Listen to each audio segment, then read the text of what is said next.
Good morning, everyone, and welcome to the ConvergX session. Just to give you a little background on what this is and who we are, I am Kim Van Vliet, founder of ConvergX. I have worked for over 17 years in cross-sector collaboration in industry between aerospace, defense, security, energy, mining, tech, agriculture, construction, fashion even, about 7 years ago, we started a congress called ConvergX that brings together all of the decision makers from around the world in those industries to come and talk about how they can collaborate and do business in the next 12 to 18 months. So part of the reason why we're here is the Consumer Electronics Show is looking at having us be a track, eventually a track here at CES. To allow for those different industries, such as companies from the aerospace and defense industry, or mining, or tech, or not tech, sorry, agriculture, more of them to come and participate and work with tech companies here at CES. Just so you know, I'm also the co-chair of innovation for the NATO Industrial Advisory Group in pushing technology and innovation into the NATO ecosystem. So with me today on the panel, we have, at the far end, we have Hubert Lau, who is with ConvergX. He's a tech entrepreneur and has commercialized quite a few companies. He's really a growth CEO, so he likes to take them from baby companies to large companies, and then he moves on and goes to the next company. So currently he is, as I said, with ConvergX, which is an agricultural app technology, that blockchain company that actually tracks sustainable beef products at this particular time, and can track multiple other things, but that's what they're focused on right now. Next, we have Mark Blue, who was once with L3 Harris, defense contractor, and has worked with energy companies such as Suncor to take a technology of RF heating and do things like waterless fracking.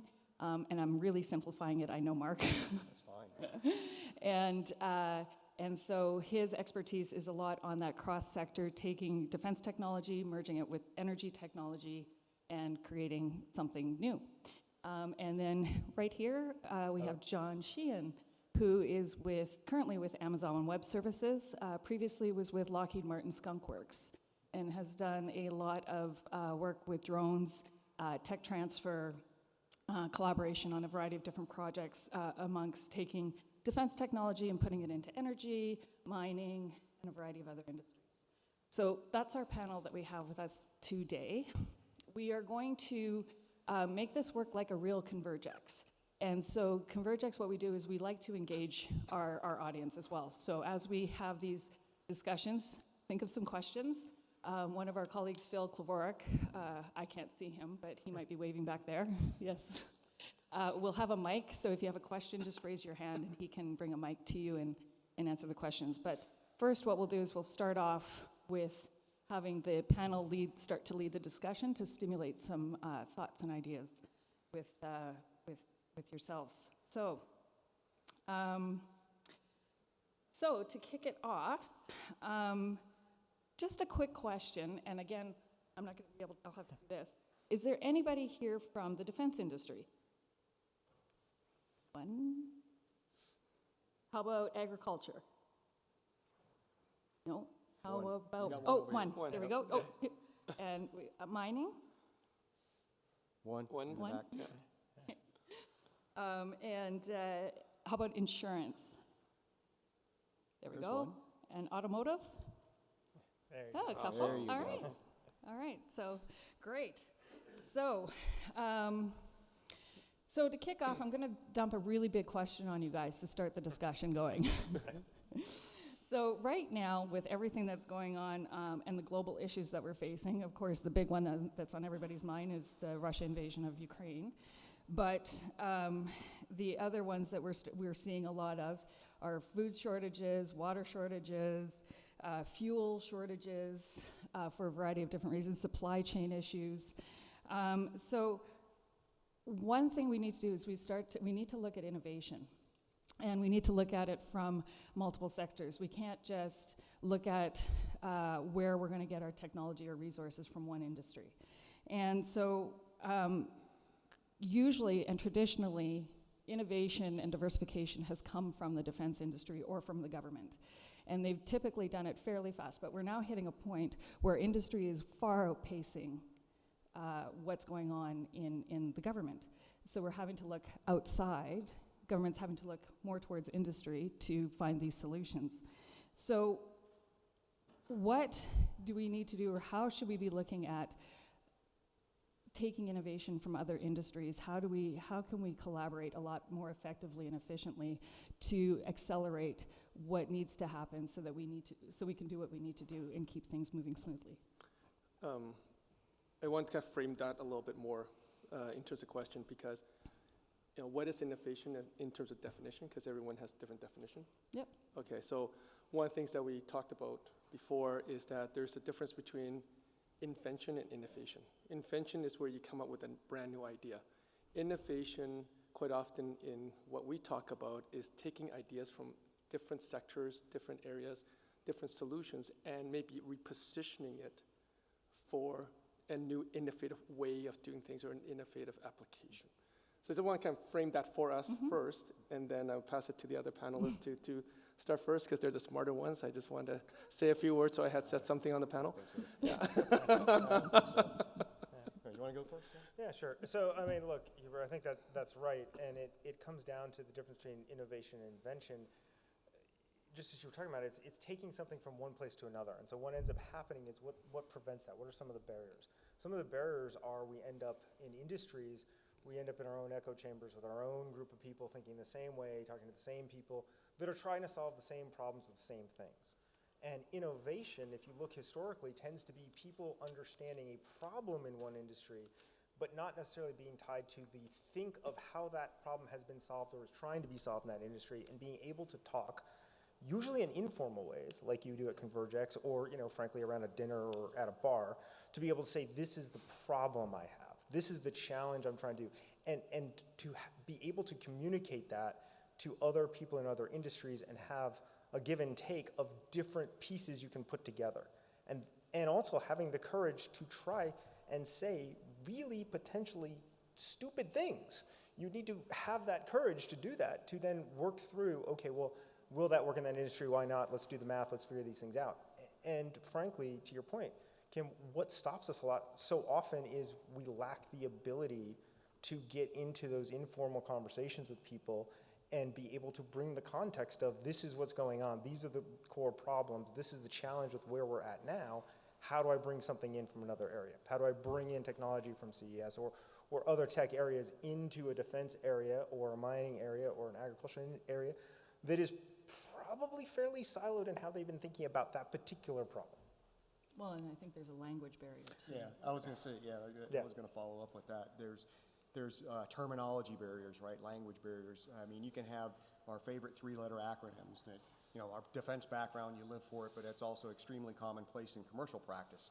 Well, you can have the same acronym in 5 or 6 different industries that mean 8 to 10 different things.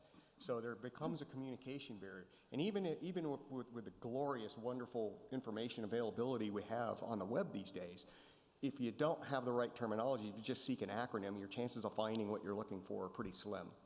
So from my perspective, I think we need a class of people to start cross-pollinating, people to go out there and get out of their comfort zone. I mean, get out of the silo.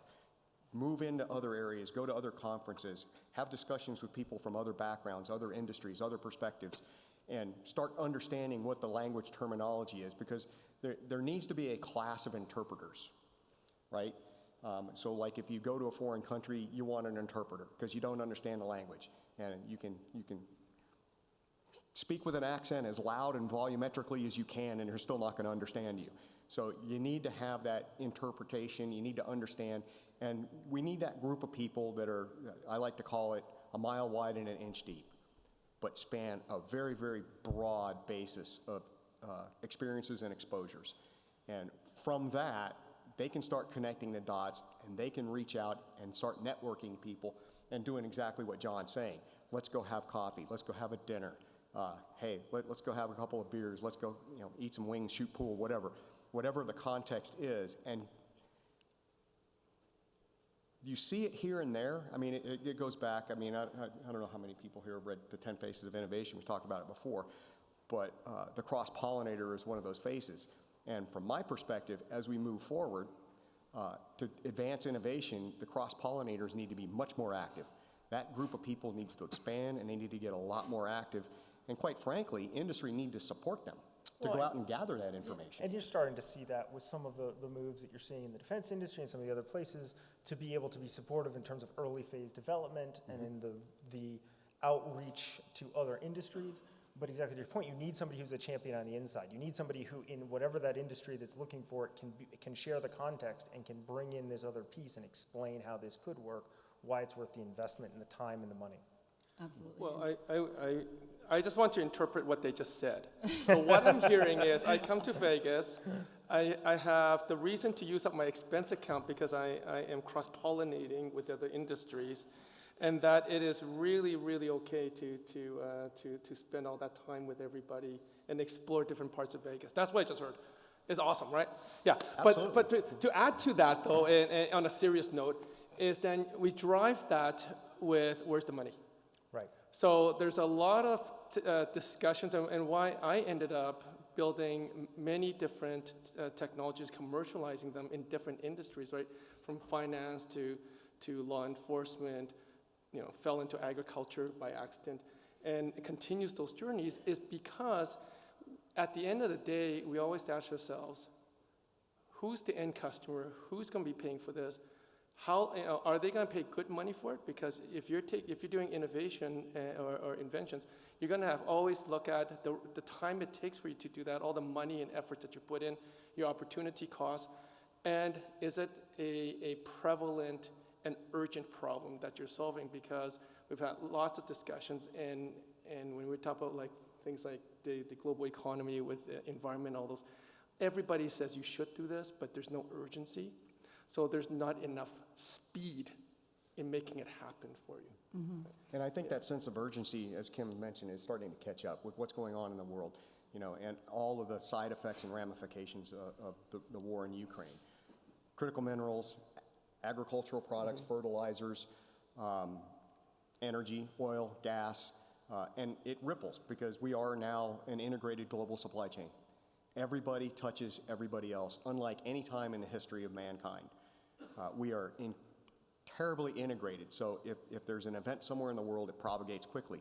And what that means is the pace of change and the adaptation to the new circumstance has to accelerate, which is kind of to your point, which is why I think we all need to become a little broader, open our apertures, there's that RF term, open our apertures, and really start looking around and exploring and investigating and maybe pioneer some new ideas.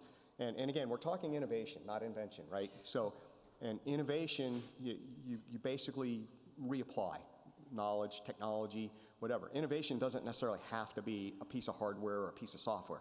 It can be a business practice. It can be a supply chain structure. It can be a business a process. But I think that the key though is to look across multiple industries. You have to. And because doing this for 17 years, I got really sick and tired of hearing about, well, this doesn't exist and we can't do it, and it doesn't exist in our own industry, but yet it existed over here in another sector. And it's just because people don't know how to connect and how to communicate between each other. And so that was part of the reason for ConvergX itself, was just to make sure that everybody, got together.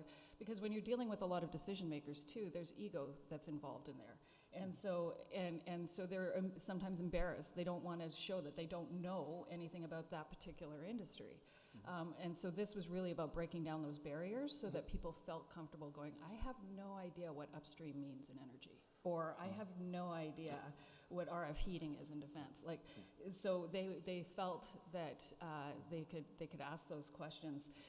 And also back to the language, funny story, when I started ConvergX, I actually created a glossary of terms for the energy industry and for the defense sector, because those were the two industries that we brought together initially. And the glossary of terms for energy was 3 pages long for acronyms. For the defense industry, it was 23 pages long. And so just that alone, trying to get people to understand, and also stop saying acronyms when you're like, you know, if you're saying RF, what do you mean? Okay, radio frequency, because not everybody, again, to your point, Mark, not everybody speaks the same language in John, so. Right, I think, you know, ConvergX is a good example of that, and some of the ConvergX events that I've attended, it's the ability to find people that are willing to try to put themselves in the other person's shoe and ask the question, okay, said that acronym, what does that really mean? What is the real problem you're trying to solve?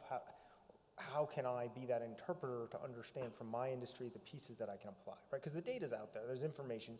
You could find all this data or this information out in the world about how any industry does something, but without that person who can step in and try to understand your problem in your context and have that kind of discussion, you lack the ability to quickly get to those ideas, right? That's the key point. It's not necessarily just the information, it's the ability to have those personal conversations to try to think through, okay, how could I apply it? Because it may not be 100% it's in this industry as a solution. It may be that it's just 75, 80%, but it's 80% that you can then build on. And you know, there's a lot of personal gratification too for the people that are willing to go out and do that and take those risks and open up and say, okay, I'm going to say something stupid because I don't know anything about this. And that's okay because I want to be educated. So I ask a lot of really stupid questions, and that's okay because I learn a lot of things. And so personal growth and fulfillment, basically you're gaining wisdom. The neat thing about talking to people like we have on this panel, and quite frankly in the audience, is everybody has a nugget of information or a nugget of technology that is useful outside of their perspective and their paradigm. And having that tool bag, if you will, available to yourself is a wonderful thing because you can have conversations with people and you can cross-connect. I mean, if anybody wants to really read a lot of boring stuff, you can look at my patent portfolio. It's all over the map. It's oil and gas process, it's seismic processes, it's image processing. I am not an oil and gas person. I have a lot of experience in it, but I'm not a true oil and gas person. I am not a seismic analyst. I am not an image process analyst, but I have patents in those areas because I connected the dots amongst the people that did. I saw a need, and I connected to people, quite literally, over dinner, and we came up with a series of patents. That's, from a personal gratification standpoint, that's an amazing thing. And besides, a lot of the tech is really, really cool. And you like to know that things like that are happening because you never know when you might need it. That's a good point. But go ahead, Hubert. Well, I think that the thing I enjoy about ConvergX specifically is that you're talking about 300 people. So it's very intimate. It's not like CES where you got 100,000 plus, right? So 300 people, invitation only, and you are a respected leader in your own area of expertise. So again, you're coming in with something, but you also can have that vulnerability of not knowing a lot of other things, and you're trying to learn from others. So you've got the cross-industry expertise sitting at the table, and then what gets thrown on the table are problems that you're trying to figure out.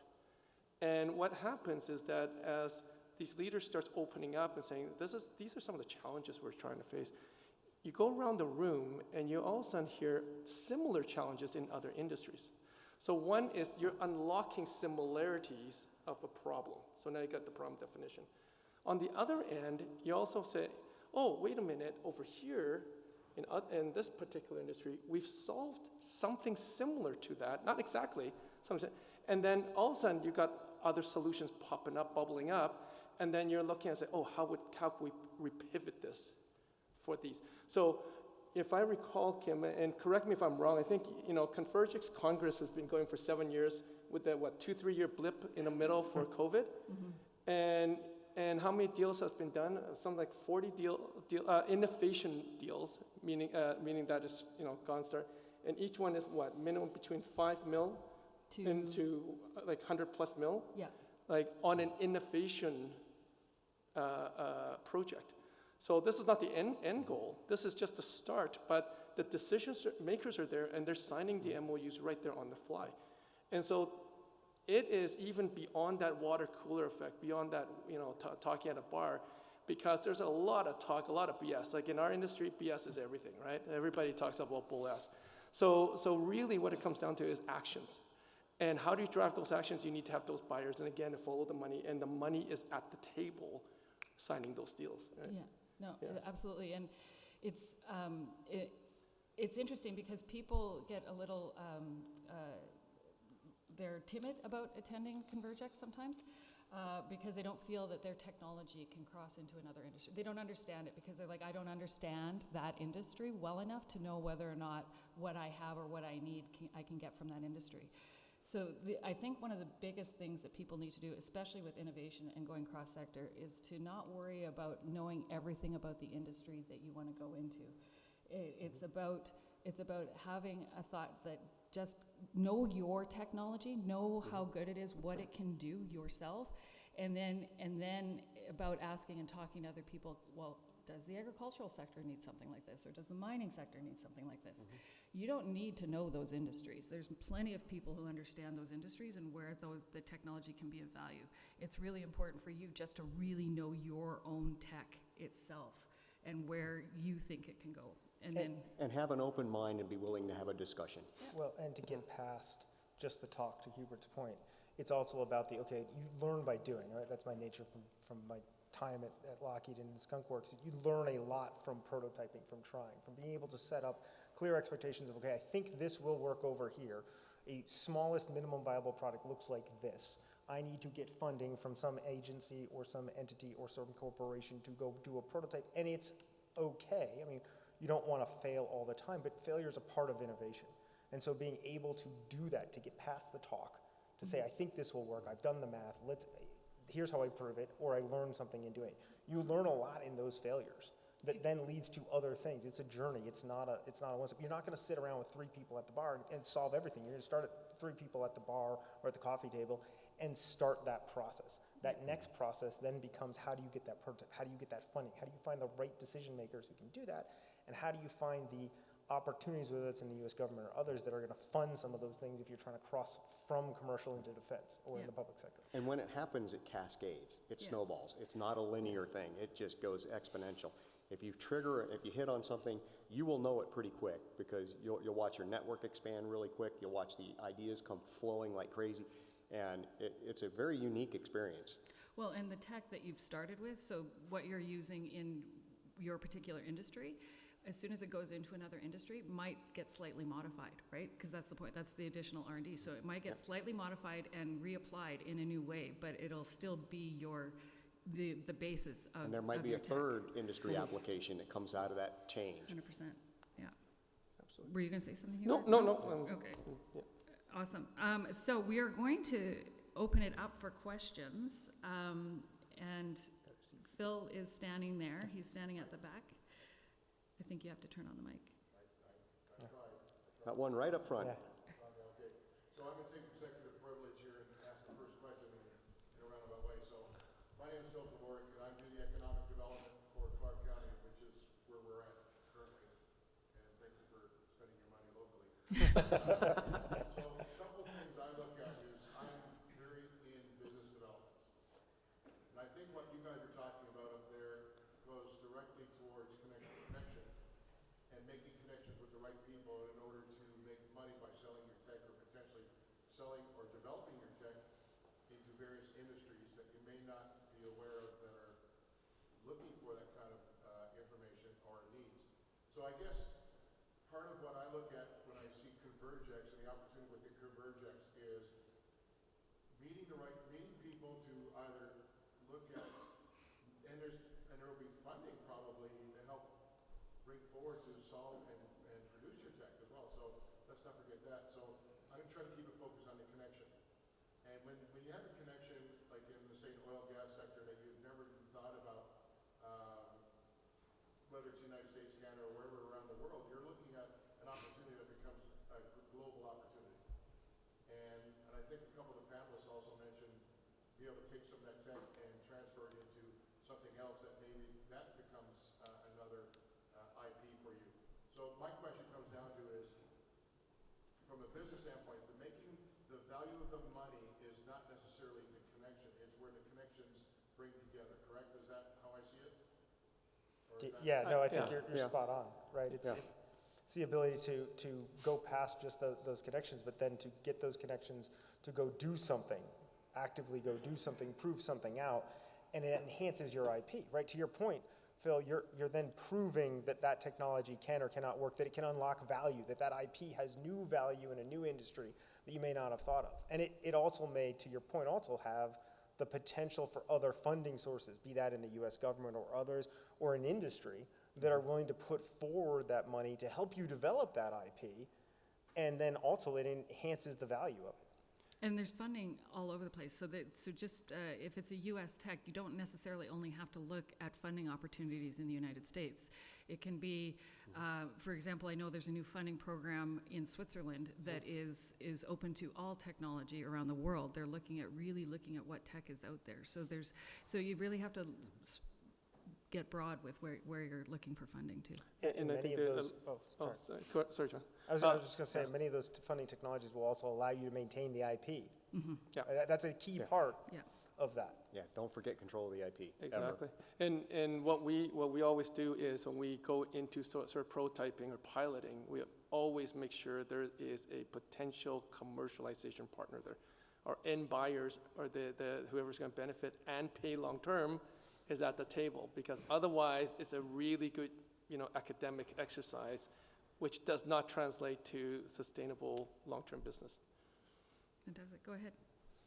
My name's Tom King, and I come from the worst echo chamber of all academia. Anybody else? Oh, I just put my foot in my mouth. Nice life. I'm a tenured full professor, but you wouldn't want to be one of my PhD students. You'd make like $35,000 of those Canadian dollars per year, get maybe one trip, and then have no job at the end. So my question for you guys is, what should we be doing? For years, we've been trying to make mini-me's, little versions of ourselves, and then the PhD students come out and they don't fit anywhere. What can we do for them that's different from what we're doing now, and will make them the kind of people that each of you said we need? I can take that one, because my son's going to get his dissertation date today. He's a cybersecurity PhD at University of Florida. So within our family, I mean, we're pretty broad, and a lot of this starts at home, but it also follows through in academia.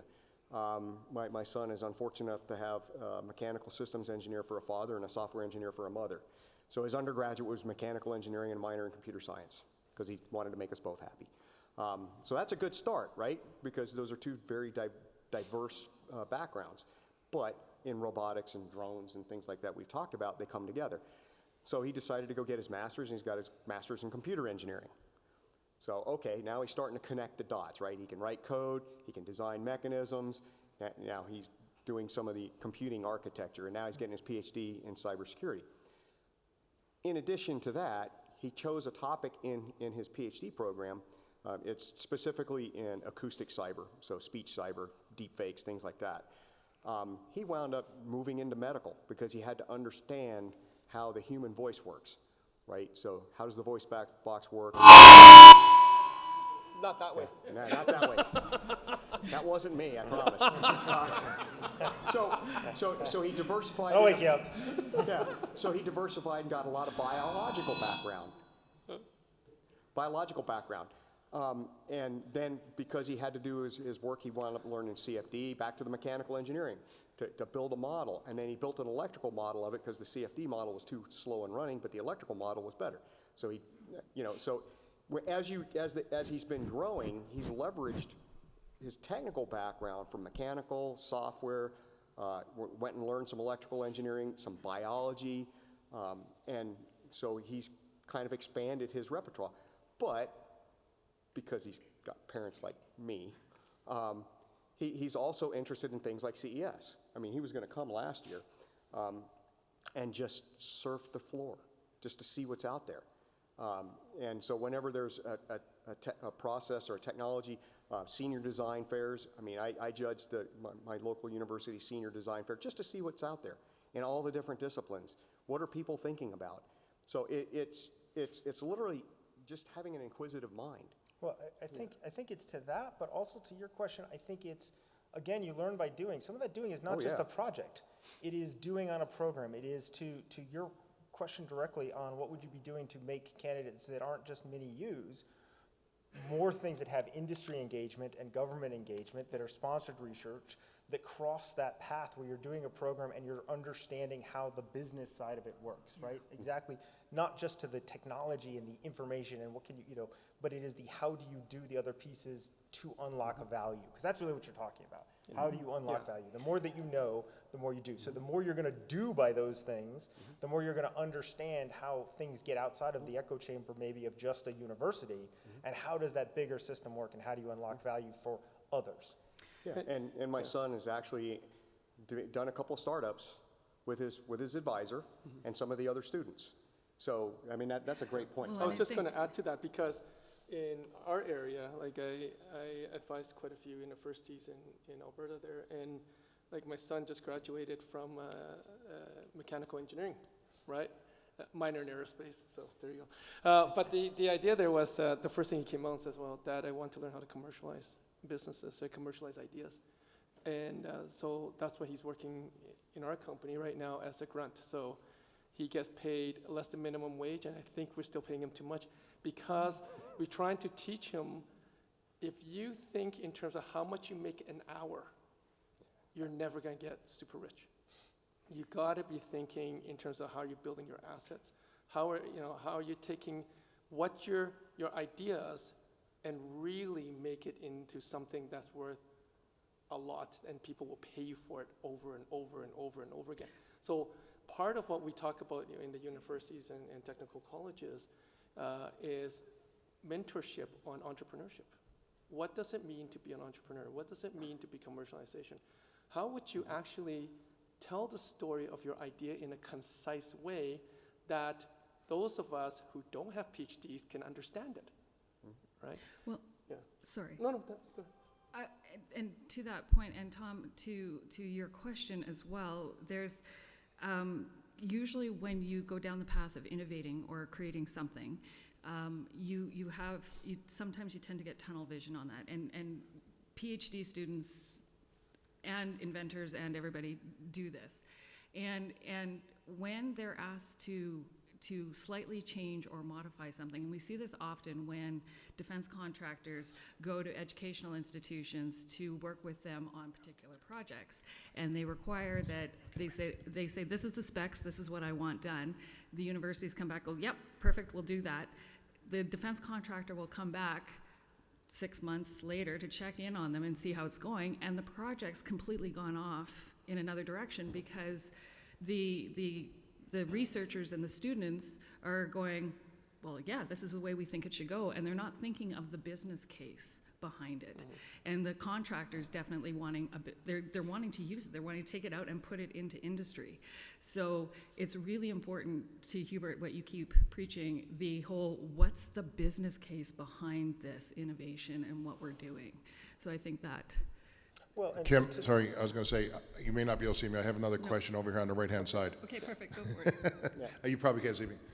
No, you're right, thank you. Hi, my name is Jaideep and I come from the supply chain background. So I have a very diverse background in terms of tech, both info and business tech. When I say info, I mean about the IT. When I say business, I mean about products like Siemens, the kind of things that happen on the floor. And right now I'm in the supply chain, in the physical supply chain space. So it's kind of, I have worked in oil and gas. I have worked in manufacturing across every segment possible. Worked in finance as well. So with that background, I'm asking you this question. So when I go to my clients, and I'm in business development. So when I go to my clients, and they say that, I'm a mining person and I do have developed certain good technology solutions for my factory floor, and I want to diverse and take it out to another industry, but I do not know. So I asked them that how do you go about it? They said that, from supply chain space, we know execution-based planning, so it's called all digital 4.0 and all everything. They have the same problem, but we do not know what's the total addressable spend. Basically, when a product comes in, they come in with the total addressable market, that angle, but in my experience, I have seen if you go the total addressable spend, which is answering their solution, their questions, that helps me. Now, problem is that me from mining industry going and talking to a high-tech industry and saying, here's a shop floor solution, tell me your addressable spend, I can help you. They are not comfortable. So is there any other way to kind of navigate this problem? Because I think if we can break this logjam, it will be very easy to go across multiple verticals. I want this one. Go ahead. Go for it. Go for it. The reason I'm sorry, I get excited because at one point I accidentally became the largest exporter of malting barley from Canada to China, and we took all of the quota away from all the big boys like Cargill and so forth. And today we had reinvented the supply chain in many ways in the Canadian beef industry. But we're also now doing it in the plant-based proteins, crops, so forth. And I am not an ag person. I'm not a supply chain person. I'm a mainframe programmer by training. And really what it came down to was a few things we always looked at. Number one, when I say business case, it comes down to really understanding in our customers, because quite often they don't want to tell you. So one of our big customers today is the largest protein processor in the planet. Okay, so any meats that you eat, there's a very good chance this particular company has processed it for us. They're not going to tell us anything about their business. So what we had to position was we asked them for their pain points. What are the things that are holding you back? And then we designed the pricing model that made sense. So where we ended up with those guys is we said, look, we can use our supply chain gate-to-plate technology to integrate, aggregate, validate information to help you create new adjectives into your labeling. Whatever you want to call it. Fair trade, hormone-free.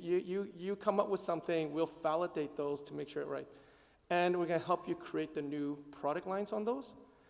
And then we're going to take a percentage of the upside of everything you sell on a per pound basis. And they said yes. And as soon as they said yes, they opened up their whole sales funnel to us. So once a month, we're in their boardroom talking to them about all of the customers they're trying to nail down and what can we do to help them do that. So that is one way we did those ones. Another one, when we became the largest exporter, was really coming down to saying, what are the reasons why people are looking for an alternative, and can we actually put all the pieces together? So on that one, we had to figure out the financing internationally, the shipping, the grain elevators. We had to negotiate with the producers. At the time, if you know the Canadian system, there used to be something called the Canadian Wheat Board. So any exports had to go through that agency, but that agency was created back in the 30s in the Great Depression to help the farmers basically get group pricing to get better negotiations. Well, they became just the opposite. They gave the farmers the worst pricing so that they're more friendly to the world. So we figured out loopholes to bypass those and get those through, pre-negotiate it with the buyers so that we basically say, we need you to sign a contract with us that if we build it, you will participate. So we didn't believe if you build it, they'll come. No, we want everything pre-signed so we know if we're going to do this, you're going to be on board, and this is the structure we're going to do it. So it really took away the technology piece, and we're looking at it from the business negotiation. How do you get away from the Mexican standoff? Because nobody ever wants to start off with telling you. And this is where, when Kim first introduced me to ConvergX, I'm like, oh my gosh, you're telling me that I'm not the only guy who's doing this type of stuff. There are people around the world in all industries, including the defense industry, who wants to do something like this together. Right? Yeah, I think it's really important, Hubert, because you get to the key point to your question. How do you get around that, or how do you tackle that? One is initial success, doing something and being successful lets you grow, and so you look for what is the quickest place that I can get minimum viable product of something that shows that it can be successful. And the second is you do that by focusing on the pain, not on your tech. What is the pain point? If you're talking about the government, what is the mission problem? Because they're not a profit entity. if you're talking about industry, what is the pain point? What is the problem, right? You don't talk about the fancy drill that we have. We talk about the hole you need so you can stitch two pieces of wood together. That's how you then figure out how you can apply potentially your drilling technology or whatever it is to that other place. You focus on what is the pain point that I can solve. And there's plenty of pain points in supply chain and other places. Yeah. I don't know if anybody else caught it, but that was a really great story, and I love it. I'm going to cycle back to the innovation aspect. We got 1 minute. If you remember the process that I'll be real quick. If you remember the process, there were multiple points of innovation in that process that he developed. Multiple points in supply chain, but also in political, dealing with the politics of the wheat board. There had to be an innovative process developed there. So it's not just a single event in time, it's a process. And Yeah. I think you brought that up too, John. It's a process. So I love that story. So thanks. Awesome. Well, as you can tell, we could talk all day about this, and we don't have all day. Our time is up on the stage here today. So I want to thank everybody for attending our session, and we're going to be around for a little bit, so if anybody wants to talk to any one of us, we're here for a little bit after that. But thank you for joining us today. Thank you. Thank you all.